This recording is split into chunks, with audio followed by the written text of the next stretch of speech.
നമുക്ക് ഈ ചവറിൻ്റെ ഒരു പ്രശ്നമുണ്ടല്ലോ, മാലിന്യം കൊണ്ട് കളയാൻ സ്ഥലമില്ല, അങ്ങനെയൊക്കെയാണ്. അപ്പം നമുക്ക് ഞാൻ നോക്കിയിട്ട് എനിക്കൊന്നും പരിഹാരവുമില്ല. കഴിഞ്ഞ പ്രാവശ്യം മേരാൻറ്റി വന്നിട്ട് ചന്ദ്രികൻ മാം പറഞ്ഞെന്നാന്ന് വെച്ചാൽ ഒരു ഗാർബേജ് ബിന്നൊക്കെ ചെയ്യുന്നുണ്ട് എന്ന് പറഞ്ഞു. ഉണ്ടോ? Kitchen bin. കിച്ചൺ ബിൻ ചെയ്യുന്നുണ്ട് എന്ന് പറയുന്നു. നമ്മുടെ ഇപ്പൊ തിരുവനന്തപുരത്തിന്റെ പ്രശ്നം, നമുക്കൊരു കേന്ദ്രീകൃത പ്ലാന്റ് പൂട്ടിപ്പോയി, വിളപ്പശാല. അപ്പൊ പിന്നെ നമുക്ക് വികേന്ദ്രീകരിച്ചുകൊണ്ട് മാലിന്യം സംസ്കരിക്കാൻ ഇപ്പൊ മാർഗമുള്ളൂ. അതുകൊണ്ടാണ് നമ്മൾ വീടുകളിൽ കിച്ചൺ ബിൻ, അതൊരു ലളിതമായിട്ടുള്ള കാര്യമാണ്. ഒരു ചെറിയൊരു ബാസ്ക്കറ്റിനകത്ത് ശകരിച്ചോറും എല്ലാം കൂടെ മിക്സ് ചെയ്ത് അതിനകത്തേക്ക് വേസ്റ്റ് ഇടുക. അത് ഇത്ര ദിവസം കഴിയുമ്പോൾ അത് വളമായി മാറുന്നൊരു പ്രക്രിയയാണ്. സുഖമായി എല്ലാ വീടുകളിലും ചെയ്യാൻ വേണ്ടി കഴിയും. അതിൻ്റെ ഒരു പ്രത്യേകത, ഇത് ചെയ്യുമ്പോൾ വീടുകളിൽ നിന്നുള്ള മാലിന്യത്തിന്റെ വരവ്, പുറത്തേക്കുള്ള വരവ് കുറയ്ക്കാൻ പറ്റും. നമുക്കിനി അങ്ങനെ പറ്റുള്ളൂ. അതൊരു ലോ പോലെ ആക്കി എടുക്കാൻ പറ്റില്ല. എല്ലാ വീടുകൾക്കും ഇത് മസ്റ്റാണ്. നിർബന്ധമാക്കുന്നതിനെ കുറിച്ച് പിന്നീട് ആലോചിക്കാം. നമുക്ക് തൽക്കാലം എല്ലാ വീടുകളിലും ഒരു ബോധവൽക്കരണം വഴി ഇത് കൊണ്ടുവരാം. അപ്പൊ നിങ്ങളെ പോലുള്ള ഈ പരിപാടികൾ അതിന് ഉപയോഗപ്പെടണം. അതെ, ബോധവൽക്കരണം ശരിയാണ്. കാര്യം എന്താ അറിയോ, ബേസിക്കലി നമ്മളെ പറ്റിയൊക്കെ ഒരു പരാതി പറയുന്നത് എന്താ വെച്ചാൽ, ഏതൊരു കാര്യം ചെയ്യരുത് എന്ന് പറയുന്ന സാധനം ചെയ്യും, ചെയ്യണം എന്ന് പറയുന്ന സാധനം ചെയ്യില്ല. അപ്പൊ നിർബന്ധിച്ചാൽ മാത്രമേ നടക്കൂ. അല്ല, അതാണ് ഞാൻ പറഞ്ഞത്. നമ്മളൊരു കൃത്യമായി ഓരോ വാർഡിലെയും ഒരു 50% വീട്ടിലെങ്കിലും ഇത് സ്ഥാപിക്കാൻ കഴിഞ്ഞാൽ പുറത്തേക്ക് വരുന്ന മാലിന്യത്തിന്റെ അളവ് കുറയ്ക്കാം. അപ്പം പ്ലാസ്റ്റിക് നമ്മൾ പ്രത്യേകമായി ഇപ്പോൾ ശേഖരിക്കാൻ തീരുമാനിച്ചിട്ടുണ്ട്. അപ്പോൾ പുറത്തേക്കുള്ള ജൈവമാലിന്യം കൂടെ കുറഞ്ഞു കഴിഞ്ഞാൽ നമുക്ക് അത്രയ്ക്ക് റിസ്ക് കുറയും. 350 ടണ്ണാണ് നമ്മുടെ മാലിന്യത്തിന്റെ അളവെന്ന് പറയുന്നത്. തിരുവനന്തപുരം നഗരത്തിനകത്ത് 10 ലക്ഷം ജനസംഖ്യയാണ്. അപ്പോൾ ഇത്രയും വലിയ ജനസംഖ്യ ഉള്ള ഒരു നഗരത്തിനകത്ത് മാലിന്യ സംവിധാനം കൈകാര്യം ചെയ്യുന്നത് വലിയ സങ്കീർണമായിട്ടുള്ള ഒരു പ്രശ്നമാണ്. തീർച്ചയായിട്ടും നമ്മൾ എല്ലാ വാർഡിലും പ്ലാന്റ് വന്നേ മതിയാവും. അതെ, മസ്റ്റാണ്.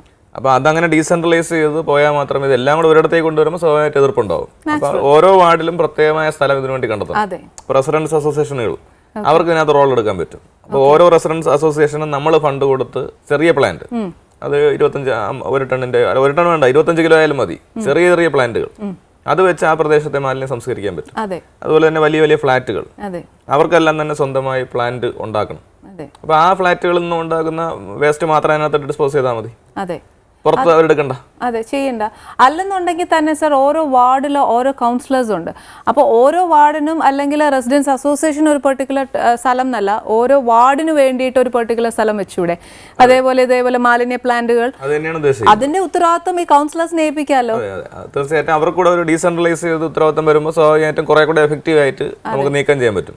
ഇപ്പൊ ഈ വാർഡിലെ വേസ്റ്റ് എടുത്ത് അപ്പുറത്തെ വാർഡിൽ കൊണ്ടുപോകണം.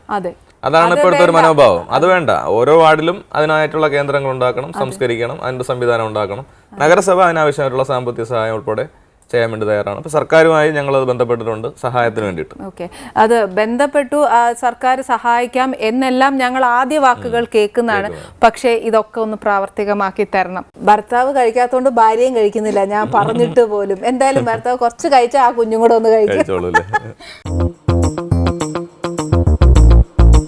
അപ്പം ഈ വീട്ടിൽ തനി നാടൻ ഭക്ഷണം തന്നെയാണോ ഉണ്ടാക്കുന്നത്? അതാണ് ഇഷ്ടവും. ഓ, അത് ശരി. മോക്കോ? മോളെ കുറച്ച് ജങ്ക് ഫുഡ്സിനോടൊക്കെ ഇഷ്ടമാണ്. എല്ലാം അങ്ങനെ ഒരുപാട് ഫുഡ്, സാധാരണ ഫുഡുമായി താല്പര്യം ഇല്ലാത്ത ആളാണ് മോള്. ആഹാരമേ വേണ്ടേ കുഞ്ഞിന്? ചോദിക്കാതിരുന്ന അത്രയും സന്തോഷം. അത് ശരി. പക്ഷെ അങ്ങനത്തെ കുഞ്ഞുങ്ങൾ ചിക്കനും മീനും ഒക്കെ കൊടുത്താ, പക്ഷെ എന്നാലും കഴിക്കുന്ന അളവൊക്കെ കുറവാണ്. ഇഷ്ടമാണ്.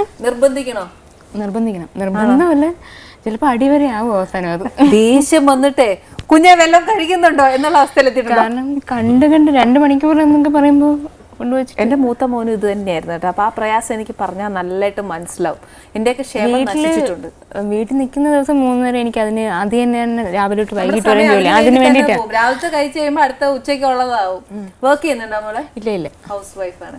രണ്ടുപേരും കൂടെ വർക്ക് ചെയ്യാൻ കൊച്ചിന്റെ കാര്യം. ശരിയാ, കൊച്ചിന്റെ അത് തന്നെ ഏറ്റവും വലിയ വർക്കാ. രാവിലത്തെ കാപ്പി കൊടുത്ത് കഴിയുമ്പോ ഉച്ചയാവും, ഉച്ചക്കത്തെ ചോറ് കൊടുത്തു കഴിയുമ്പോ വൈകുന്നേരം ആവും. പിന്നെ എവിടെ ജോലിക്ക് പോകാനാ?